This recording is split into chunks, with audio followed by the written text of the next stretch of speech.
Magandang buhay at mapayapang paglilingkod sa ating pamilya at ating mga simbahan at sa ating kapwa.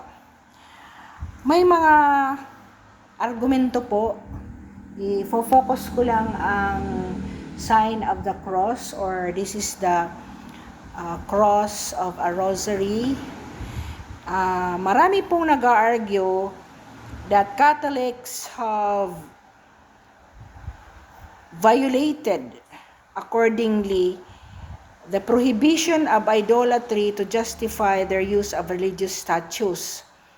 Pero ito po ay hindi totoo, sabi ng Catholic Church, because Catholics simply group the commandments differently from the Protestants as provided in Exodus 20 verses 2 to 17, which gives the commandments that there are prohibitions to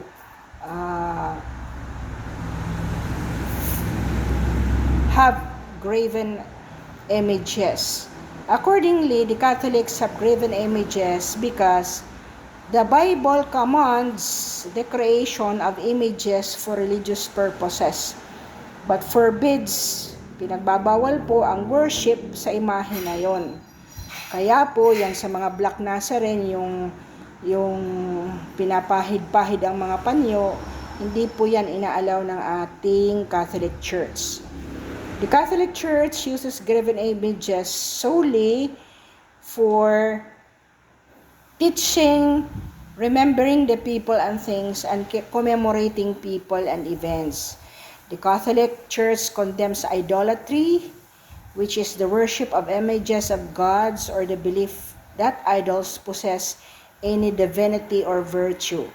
Catholics are taught that the images and icons used in the church are not truly worshipped but are simply visual aids. So, yun po ang stand ng ating Catholic Church. Bakit naman stained glass windows, statues, and paintings have long served the same purposes in the church?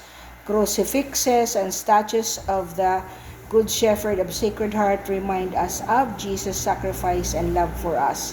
The statues of Mary and the saints recall the heroism of the saints and suggest to us what we should strive to become and not to worship these images. So sana yan po ang ating isasagot kung bakit ang mga Protestant ay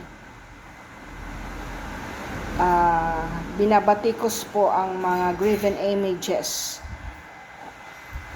So, thank you for listening, and I hope you learned something kung bakit hindi siya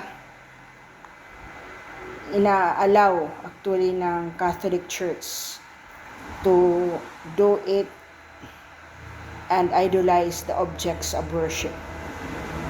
Thank you for listening and subscribing.